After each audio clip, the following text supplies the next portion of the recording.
Hello and welcome to the Minds on the Frontline Podcast, a podcast dedicated to meaningful conversations that inform, educate, and inspire frontline workers, their families, and the public. Our goal is to shed light on the mental and behavioral health challenges faced by those on the front lines while providing valuable insights and real-world solutions. Minds on the Frontline is brought to you by the Frontline Strong Together 5 Program. FST5 provides streamlined access to behavioral and mental health services and crisis resources for Michigan's Frontline 5 workers and their families. This includes all professional, part-time, and volunteer firefighters, EMS, law enforcement, corrections officers, and 911 dispatchers in Michigan and their immediate family members.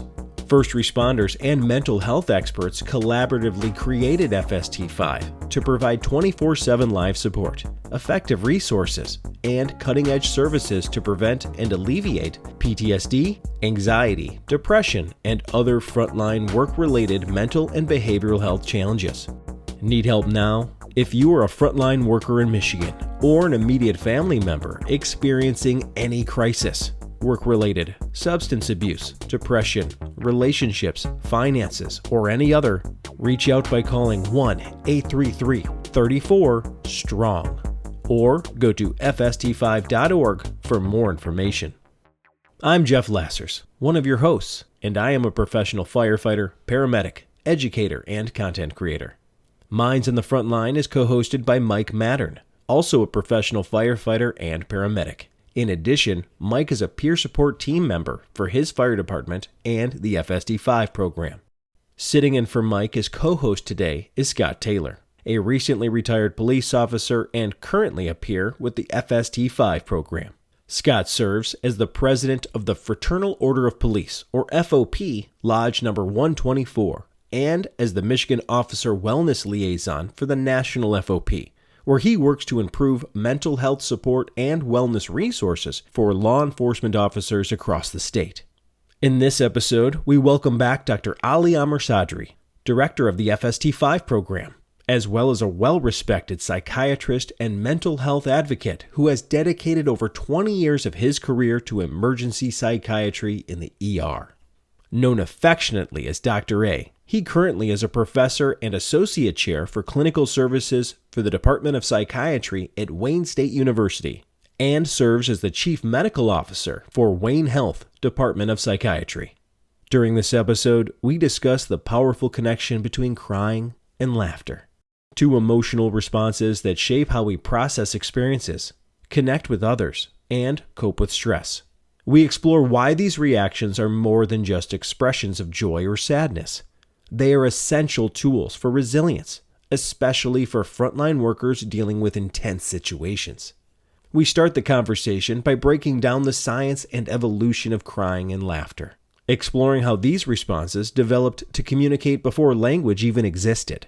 We dive into their physiological and neurological impact, looking at how they regulate emotions, relieve stress, and strengthen social bonds. We also examine how first responders use humor as a coping mechanism, the risks of suppressing emotions, and why vulnerability isn't a weakness, but a key to building trust and resilience. This conversation is a reminder that both laughter and tears serve a real purpose. By understanding and embracing these natural responses, we can build stronger connections, navigate challenges more effectively, and ultimately take better care of our mental well-being. Please check us out on YouTube, Instagram, Facebook, X, and LinkedIn. And make sure to like, subscribe, and follow all Minds on the Frontline Podcast social media channels. Thank you, and enjoy the show. Hi, guys. Hi, morning. So, Dr. A, welcome back. We've had you in here a lot by design. We like having you in here. So, today we're going to talk about two things that are pretty happy and pretty sad all at the same time: crying and laughter. All right? So, let's start off with the big picture of really why you want to talk about these two sides of the spectrum. Basically, crying and laughter, as we talked about before, are two sides of the same coin. But give everybody a little bit more about that. We need to start from the evolution of human beings, because before we came to language and we didn't have words, we had to communicate. And one of the best ways that you could communicate was through emotional release or display. Both of these are emotional releases. When we are born, for example, the child is born, how do they communicate their discomfort? How do they say, I'm hungry, I have pain, I need water, I need some attention? Is by crying. So crying, as you can see, is so deep inside us, and the nature has created this for us to be able to express discomfort. As we grow up, of course, other things come to play, which we'll discuss. But going to evolution, both of them, in fact, had a major role in our group cohesion. In other words, as we know, both of them are contagious. So you start laughing, other people around you laugh. Oh, yeah. You And start it's usually crying. inappropriately, right? The The more inappropriate, the more contagious it is to me. I don't know if that's just my own personal brand. That can be. I mean, particularly for you guys. Yeah, right. Yeah. So I'm doing it now. I know. I'm doing it And right like, now. oh, it's just so many things. It's like I'm not supposed to think about it, so it's rolling through my head right Yeah. now. But please continue. and we displayed that contingency effect, right now. So when people cry, it's the same. Some people start crying, and many others will get really sad. So this is the way that we communicated to say that I am sad, and others understood you that you are sad. Laughter the same. As we advanced and had verbal communication involved, these did not disappear. And for that reason, again, and for expression of emotions, we are the only mammal, for example, or maybe animal, if we may call it, that we have so many small muscles in our face. There are about 16 or 18 pairs of muscles. I think it is 18 pairs of 36 muscles, small muscles, which will deliver messages of emotion. It is discomfort, or maybe it is comfort and possibly excitement or happiness. When we cry, many of these muscles again get used. When we laugh, many of these muscles get used. All these muscles deliver a message to our brain. Of course, the message of happiness, for example, or the message of sadness. And this is the way that we release and control our emotions. In other words, we say, okay, I'm done with this intensity of the negative or positive emotion. Now I have to display it. And without realizing, we do display it. So it's like a relief valve. And both of them, after this is done, you feel rested. You feel refreshed. You have seen, for example, again, kids, they cry, and after that, they go to sleep. You have seen adults the same way. They cry, and then they go to sleep.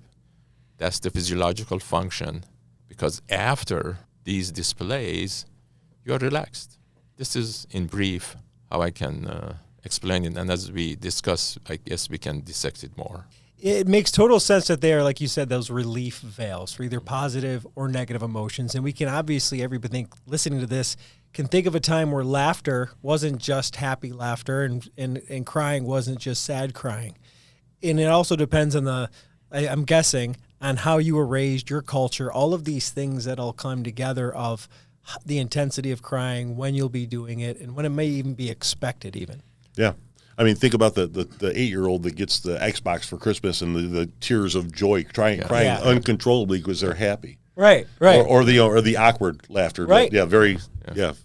So as you mentioned, Scott, crying doesn't only happen during sadness. Right. It happens during happiness.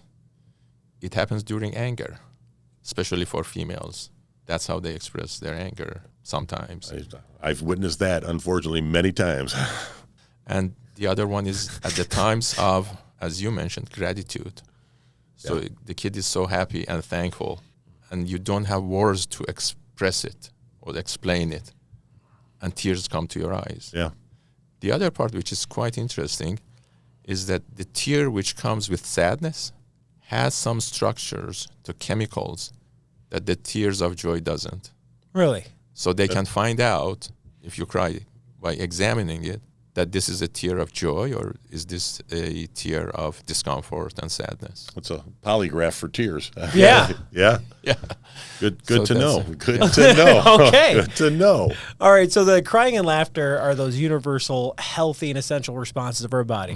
Okay, let's give a little bit deeper dive into crying. What is it? Why are we doing it?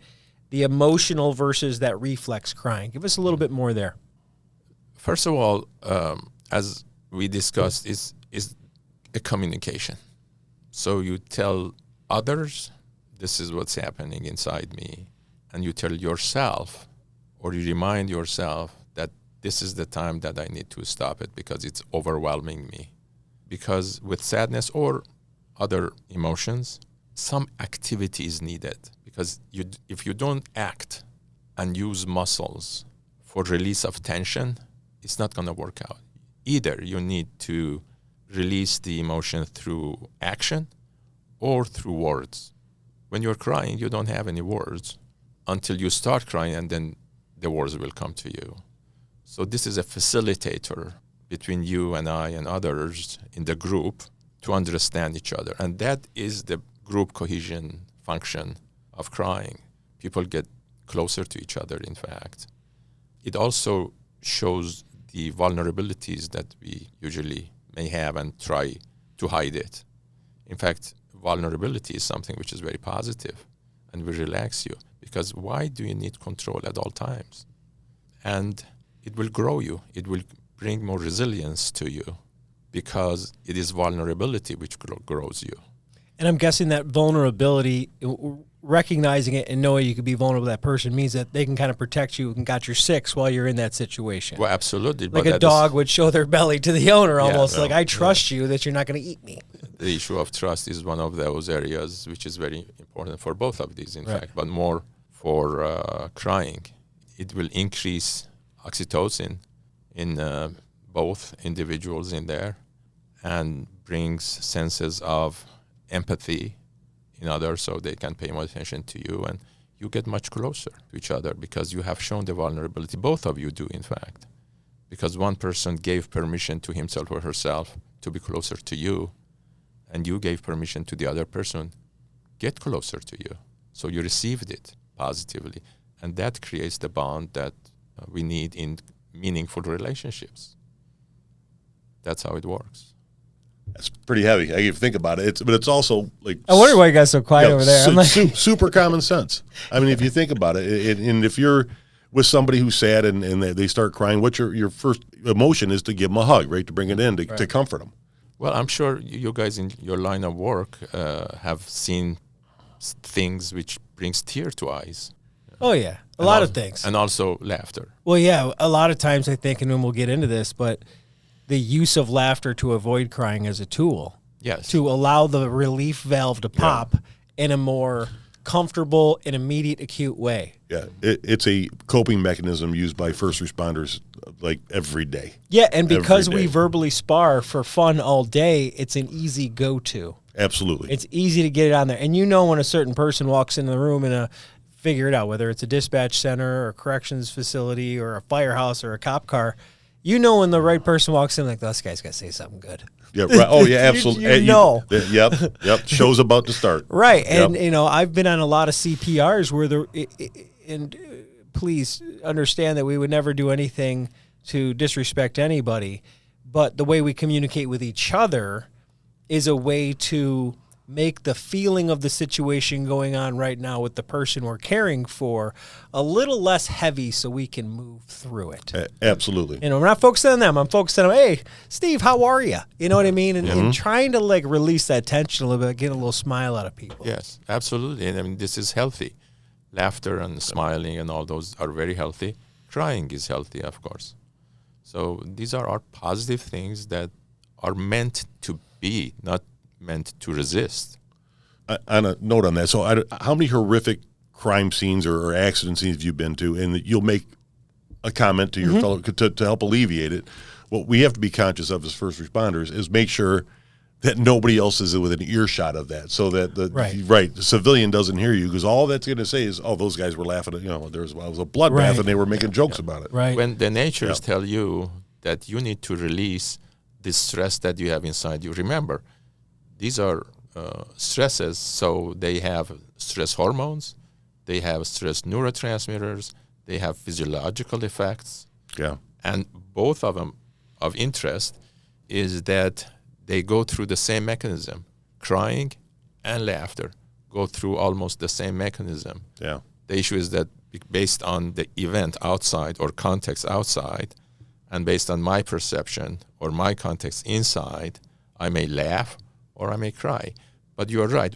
When someone doesn't know the situation, will be unhappy because you saw something real bad and your body says. The other example I can give you is that when people don't know what to do and they are real nervous, what do? They will start scratching their head and they don't know if they have to cry or if they have to smile. Right. Many people will have a quote-unquote nervous smile or nervous laughter, and some people will start crying. I mean, I don't know whether to laugh or cry. I mean, you've heard that a million times. I don't know whether to laugh or cry. I'll run away from the cry. If I'm at work and I'm at my uniform on and I have my super can't cry uniform, Yep. I will run to the most ridiculous joke at the most opportune time to off-gas that. Yep. I'd be lying if I said you can't get through that sometimes. There's literally been situations. Fortunately, I've not responded to one where I felt quite this way, but I remember a friend of me being dispatched to a call on a lake that involved a number of children. And he said to his partner, this has the potential of being the worst thing we've ever seen. And when we got there, it was. So there was no joke to be made on the way there that could off-gas that feeling. Right. They're already, as fathers on the way to that scene, already in an emotionally lit up space that's probably already tickling that cry button already. So although I like to pretend I can run away from all of these feelings with laughter, there's some that you can't. Absolutely. Sometimes you really can't. The good news is that both of them release the emotions and reduce cortisol in your body, right? Mm-hmm. And that will release the tension that you have inside. And you are talking or communicating with a partner. That is good because, again, as I said, you need to function or take action or talk. And that's what you're doing through this communication as well. Like you said, you can run away from the crying as much as you want, but eventually it's going to catch up, and it's going to catch up at an inopportune time, and it's going to hit you, or you're going to hit the bottle, or the or whatever, both. Or both, yeah, right? or some people that hit the bottle and then they can't stop crying, right? And that tends to. Why is that? Walk me into the emotional crier that when they drink, they kind of let it all out. Well, unfortunately, alcohol is a solvent. So it is a solution to your problems. I think we need to look that up. We need to look that one up again. Just for a moment. Okay. It gets solved in water, and also it gets solved in fat, lipids. And our brain mostly are made of these two. Yeah. So it gets to every segment of your brain. And it is a depressant. So it inhibits the function of the control system of your brain, which is usually prefrontal cortex. So this will start kind of letting your other emotional parts, which is the limbic system, including amygdala, to function the way that they function.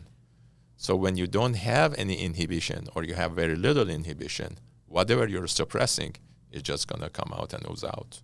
So whatever you have built up, that's coming out. It will come out. Whether it's a good time or a bad time. Or bad time, absolutely. Yeah. So Yeah, both of them will come out. Because some people are fun drunks. I hate using that word, but you take them out, you party with them, like, that guy's so fun. He's, he gets a little messy, and then the other guy's like, oh. There's the mean drunk, the sad drunk, the fun drunk, and sometimes all the same person, depending on the phases. Yeah. Okay. But that makes more sense. So you're just removing the inhibition from holding back on whatever is in there and just kind of going at it after it. Yeah. And there is a lot of sadness inside people. Yeah, for sure. It will come out. And it might have been the reason they picked up that bottle in the first place. Absolutely. And then they get a couple deep. Next thing you know, they're picking up their phone. They start all the texting to the group of the people. Right. You've gotten the text from the friends, and we've all gotten that friend. Yeah. You just hope they can get some help. Yeah. So crying activates our parasympathetic nervous system, allowing us to calm down. It's that regulatory. Let's get into some more laughter. You really already discussed it, but why do we laugh? Again, it's a communication mechanism and bonding purposes that it has. With laughter, we communicate happiness to others, as we discussed, and at the same time, we are forming cohesion in there. We are forming friendship. We are, in fact, showing some vulnerability in there. And there is different neurotransmitters and hormones that they get released. So it has multiple functions to reduce or release stress inside you. When you laugh, the same thing happens. First, you are going to have release of stress hormone or a lot of stress hormone coming out. And as the laughter starts going on, it will reduce your stress and you feel calmer and better because of what you said. Parasympathetic system will take on. But in the beginning, feel the at the end of it. Yeah. Right. And the good news about both, about laughter and crying, is that when the parasympathetic system comes out, it gives you a healthier cardiovascular system. In fact, it will give you an exercise on something which is called heart rate variability, or HRV, is one of the best indicators of your health. And that's the space between the beats. Yeah, that's the healthy space between the beats, which they need to change with breathing. Yeah, you start to talk to some people about parasympathetic breathing techniques, and that's what they're doing there. Yeah. And so what you're saying is I don't have to sit there and meditate so much. I can just laugh really hard and get a similar effect. Laughter is a kind of meditation because you're not thinking about anything else. Oh, And perfect. mindfulness is not thinking about anything, right? I'm going to write all my So- if we can sit around long enough and Yeah. laugh, we're going to write it up for mindfulness training It at is work. part of mindfulness. You can be laughing and you can be crying, both. Yeah. Well, okay, so let me ask you this. Can you fake it to make it? And that's what I mean by that is we all know when a real laugh, you feel it. It's in your guts and you're like, you can't hold it back. Right. And then there's sometimes like, yeah, you're like, yeah, like, are you getting any additional, but can I make myself, can I put myself in that state without the proper stimulus to actually make me actually laugh? Yeah, one of the prescriptions that I write for my patients, in fact, first responders particularly, is fake smile. Okay, so you can fake it to make it. You have to fake it to make it. It's not the can. You have to. Okay. Interesting. I ask them to, for example, draw some pictures, different places, reminders, different places. Start laughing. You wake up in the morning, have a smile on your face. That will change the physiology that you have, and all the other neurotransmitters and hormones will start working. That will be a setup for your day, that you can have a better day because it changed the mindset that you have.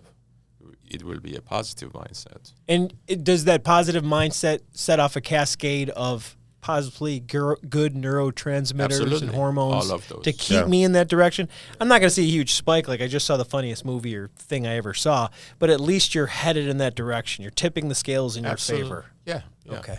Usually fake smile or even fake crying, because some people a little harder, but yeah.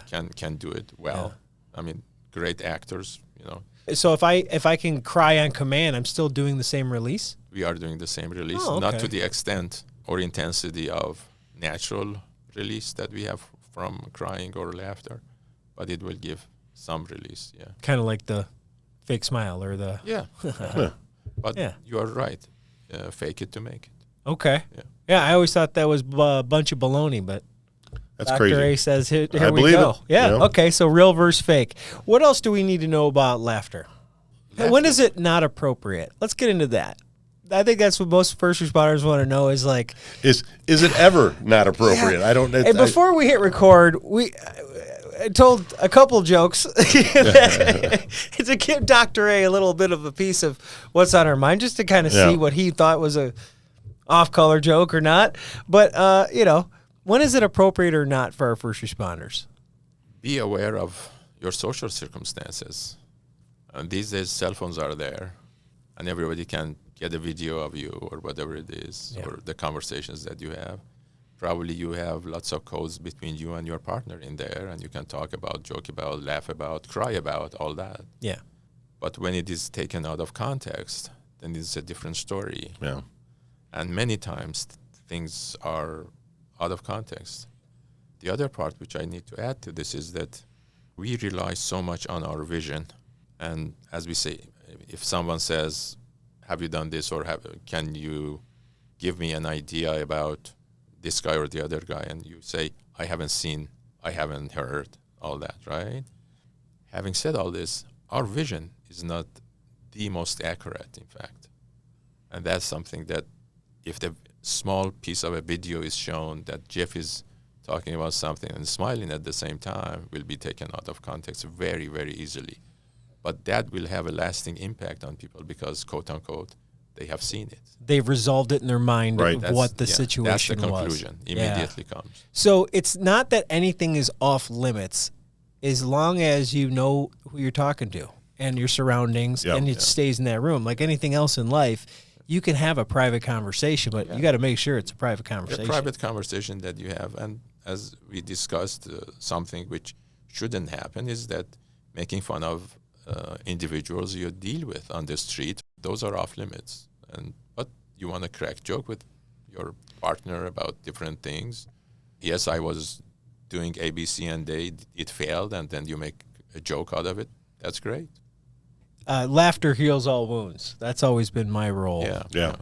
And prevent wounds too. Yeah, right? It's always been my go-to because it's fun. And one of the biggest reasons I love being a firefighter is the firehouse because the antics. Yes. Shenanigans. The Shenanigans. And sometimes it's just something said over coffee to somebody walking by and you didn't see it coming. It's like, that's beautiful. I was seeing a firefighter several years ago, and he came with intense suicidal ideations to emergency room.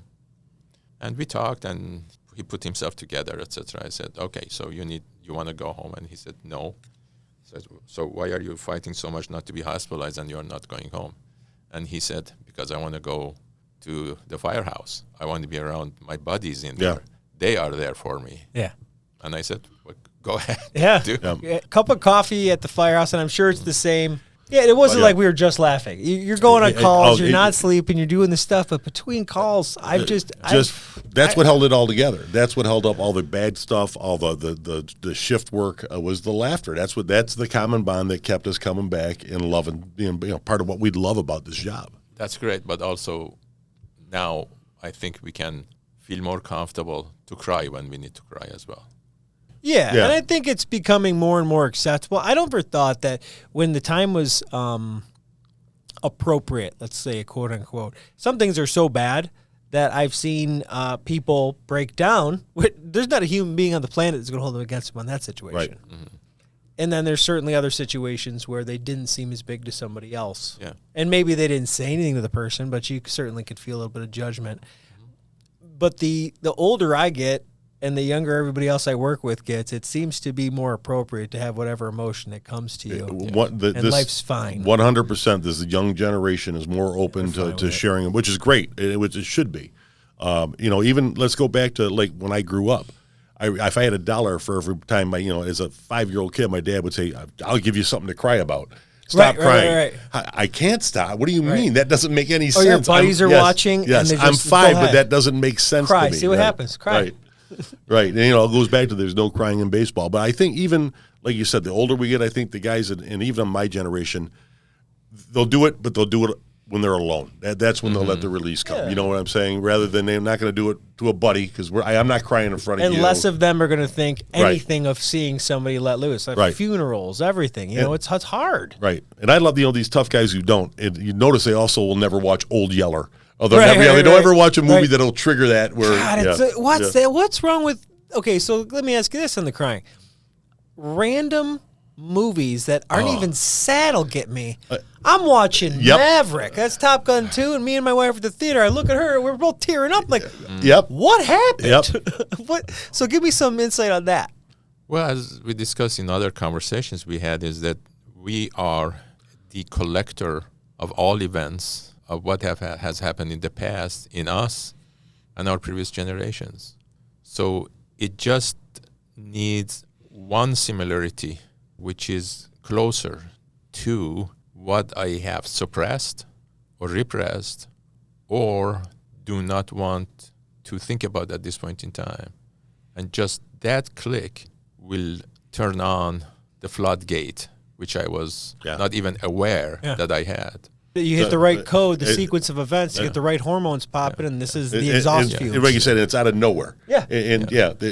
I've same way. And then that's, I've got allergies. I got to get up. Right. I'm not crying. I got allergies. Leave me alone. And this is through, this is called associations that the brain makes. And that's what happens. Wow. I don't know. Maybe it's in past life I was a fighter jet pilot or something, because that one got me. Well, I think a lot of it, enough for me, is like when the good guys coming to save the day, or when something where, they're just the guys, the sheepdog is coming into effect, and you're like, that's pretty cool. I like that.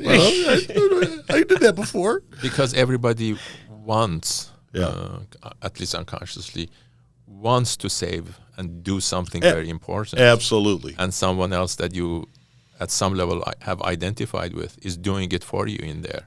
Every first responder, sometime, somewhere, responds about saving the day. Everyone. Sure. That's all part. That's part of the reason we do it. Right. We want to save the day. We in want some capacity to be involved. To be, you see a big event happen, and you're one of 20, 30, 40 people a part of it. Like, I was there. I got to help. Whether it was a small piece or a big piece, you got to be a part of it. But just saying that, like the hair on the back of my neck, because we went and we had a mission. We did it. We solved it. We either we did something right. Right. It all went well. It all went well. It felt natural. Yes. That means you trained right, you did it right, and then you get that sense of pride out of it. And I think and I see this even in my father-in-law and previous generations from the fire service, where you see them look back on it fondly and have a somber, they miss it so much. Oh, yeah. And all the things they could have just maybe soaked in a little bit more, right? Mm-hmm. Well, and so I think it's that same emotions. It's the same reason that every time retired firefighters, retired cops, any first they get together, they have a couple of pops, they start telling war stories. It all goes back. Hey, remember the time? The time that you miss it. Absolutely, you miss it. You don't ever talk about the crappy ones. You talk about the fun ones. Yeah. So you're looking at similarities, and you're creating or building relationships. Absolutely. And you're sharing your emotions together. Yeah. And nothing can really replace it. It is part of the human condition that we need to cherish. And I have heard you guys, and also I have heard many of my colleagues and nurses, something happens, and then they take care of it and say, thank God. And that is something that, in a way, the body, of course, is gratified, but at the same time, it is a way that they express their gratitude towards whatever if we can call higher power or whatever it is, but this is something that evolution has created for us to be able to do such a thing.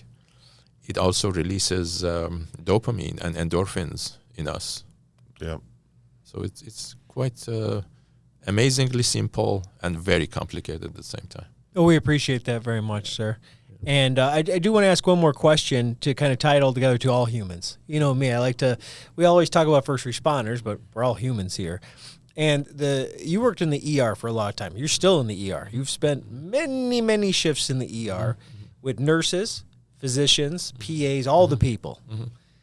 How do they respond to this? Is it the same thing as that we go through? Do you see the same jokes and the same sick I can't say same jokes, but similar jokes because of circumstances. Place of your brain and all. Yeah. Right, and that's how they keep themselves going as well. Yeah. All of them at some point they are irritated and irritable and angry and all that, and then they crack jokes and they take a break, get a cup of coffee, come back, and get irritated again. They start laughing, smiling, the whole thing. It is a part of our nature as human beings to want to cope with the stress and release it. And that's how you improve your resilience and you become more powerful in a way.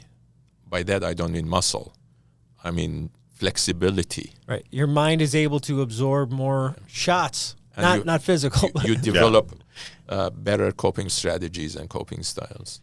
Those coping styles could be letting yourself experience those emotions, whatever they are. Don't take yourself very seriously, to be honest. Yeah. You're right. Yeah, that's a great philosophy in life. Don't And take that's for yourself both. too serious. Not just it. Don't be so serious you're not going to laugh, but also don't take yourself so serious that you can't let yourself cry and let go sometimes. And that goes for everybody. Regardless, I don't care if you're especially if you're the boss. If you're the boss, you got to show that you think things are funny and you also think things are sad. Yep. I can't talk how bosses need to act or react. It's up to them. But as a human being, I think we should learn not to take ourselves very seriously. I love that. Yeah. I love that. I'm going to continue to not take myself very seriously. I'm not taking him very seriously. Nobody takes me serious. That's not just me. Nobody takes me serious. I can't figure it out. Exactly. You know what? If we don't learn not to take ourselves seriously, other people will feel more comfortable around us. Right. That includes those we want to interact with or help. If I go to a patient, for example, and it's discuss, I'm so and so and so and so, the guy will turn his back to me and they don't want to talk to me. Yeah. Right. They get it. Everybody gets it. Yeah. So just be flexible. Be human. Yeah, being human. I've noticed that the most since I became an officer at work, and now I have a crew that I'm in charge of. And I make sure don't get in trouble, don't get hurt, and have a good time. Yeah. That's it. Just do your job and have fun. And I make sure they know you get bonus points with me if you're funny. If you can make the crew laugh, because you're bringing the vibe up, man. Yep, exactly. But don't make fun of others. No. Well, unless it's funny and they can laugh too. Yeah. Don't crack jokes at the expense of someone else's. We're not going to be able to talk at work. So, we don't do that. But it's fair game on everybody. You got to be able to take it too. For all you young first responders listening to this, because I'm going to tell you right now, you're going to get made fun of. It's going to happen.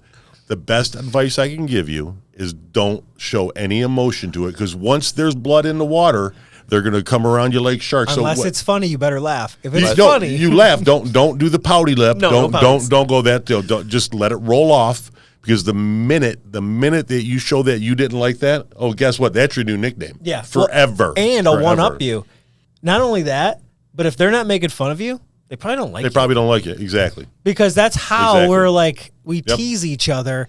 And my crew knows, bring it. If it's funny, it's funny. Yeah. It's just funny. It may be funny between you guys, right? But not with but we have that relationship. We've established trust. Right. We've established all the right. things. Know your environment. Know your environment. Yeah, exactly. Okay, so know your environment. This is probably the best advice ever for first responders before they open their mouths. I know when to joke with who at the same time as well. Yeah.